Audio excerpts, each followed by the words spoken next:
सोचो एक एक्सप्लोजन जो सुपरनोवा से भी ज़्यादा पावरफुल हो, जो पूरे गैलेक्सी को लाइट से भर दे, और जो तब होता है जब दो डेड स्टार्स टकरा जाते हैं।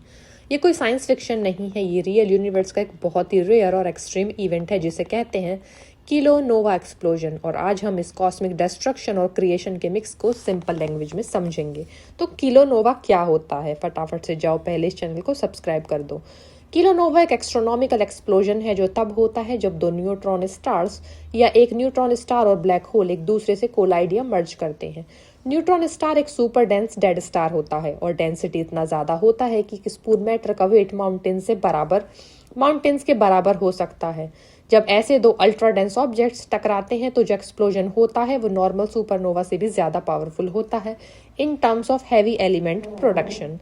किलोनोवा का नाम क्यों? किलो का मतलब होता है 1000। साइंटिस्ट ने इसे किलोनोवा इसलिए कहा क्योंकि ये सुपरनोवा से अप्रॉक्स 1000 टाइम्स ब्राइटर हो सकता और हैवी एलिमेंट्स का प्रोडक्शन बहुत ज्यादा होता है।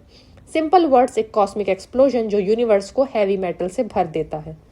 न्यूट्रॉन स्टार्स यूनिवर्स के मोस्ट एक्सट्रीम ऑब्जेक्ट्स होते हैं। मास सन जितना या उससे ज्यादा, साइज सिटी जितना छोटा अप्रॉक्स 20 किलोमीटर डायामीटर, और ग्रेविटी इतनी स्ट्रॉन्ग कि टाइम स्लो हो जाता है नियर देम। जब दो न्यूट्रॉन स्टार्स एक बाइनरी सिस्टम में होते हैं तो वो स्लोली एक दूसरे के करीब आते हैं due to gravitational waves. Einstein की थ्योरी के अकॉर्डिंग जब मैसिव ऑब्जेक्ट्स एक्सेलरेट करते हैं तो स्पेस टाइम रिपल होता है। ये रिपल्स को कहते हैं gravitational waves. Neutron star merger के टाइम स्पेस टाइम वाइब्रेट होता है, एनर्जी रिलीज ह्यूज होती है और फाइनल कोलाइजन एक किलोनोवा क्रिएट करता है। Kilonova explosion step by step होता है एक स्पाइरल स्टेज। दो न्यूट्रॉन स्टार्स एक दूसरे के अराउंड ऑर्बिट करते हैं और धीरे धीरे पास आते हैं, कोलिजन। फाइनल मूवमेंट में दोनों कोलाइड करते हैं at near light speed. Merger, एक न्यू ऑब्जेक्ट बनता है, या तो ब्लैक होल या unstable massive neutron star. Ejecta blast, बहुत सारा मटेरियल स्पेस में थ्रो होता है। ये इजेक्टा ही किलोनोवा को ग्लो बनाता है। किलोनोवा सिर्फ एक्सप्लोजन नहीं होता, ये एक कलरफुल लाइट इवेंट होता है। पहले ब्लू लाइट हॉट इजेक्टा, फिर red light heavy elements cooling, फिर इंफ्रारेड ग्लो। ये ग्लो डेज से इनके वीक्स तक दिखता है।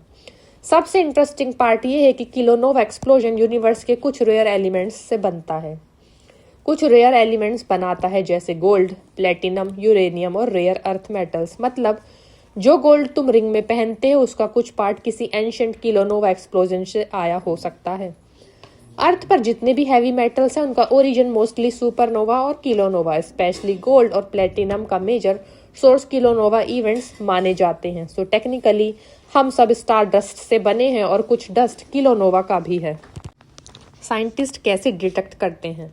किलोनोवा को डायरेक्टली देखना मुश्किल होता है, बट साइंटिस्ट उसे डिटेक्ट करते हैं ग्रेविटेशनल वेव डिटेक्टर्स, LIGO या Virgo, telescopes, optical plus infrared, gamma ray burst observation. 2017 में एक फेमस इवेंट डिटेक्ट हुआ था, GW170817, जो first confirmed neutron star merger था। यूनिवर्स का रिसाइकलिंग सिस्टम। किलोनोवा हमें एक डीप ट्रूथ बताता है कि यूनिवर्स कंटिन्यूअसली मैटर को डिस्ट्रॉय और रिक्रिएट करता है। स्टार्स मरते हैं और नए एलिमेंट्स बनाते हैं, फिर ये एलिमेंट्स नए प्लैनेट्स और लाइफ बनाते हैं। तो सिंपल एनालॉजी है कि सोचो दो giant cosmic diamonds, neutron stars, slowly एक दूसरे की तरफ अट्रैक्ट हो रहे हैं और फिर एक सेकंड में पूरा स्काई गोल्ड और लाइट से भर जाता है। तो किलोनोवा यूनिवर्स का सबसे पावरफुल और ब्यूटीफुल इवेंट्स में से एक है। ये हमें बताता है कि डेथ भी क्रिएशन ला सकता है, डिस्ट्रक्शन से ब्यूटी और मेटल्स बन सकते हैं, और यूनिवर्स कभी स्टैटिक नहीं है। तो फाइनल थॉट क्या है? अगर सुपरनोवा स्टार्स को एंड करता है तो किलोनोवा यूनिवर्स को रिबिल्ड करता है गोल्ड, प्लेटिनम और लाइफ के इंग्रेडिएंट्स के साथ। तो फटाफट से जाओ और इस चैनल को ऐसे इंटरेस्टिंग टॉपिक्स के लिए सब्सक्राइब करो।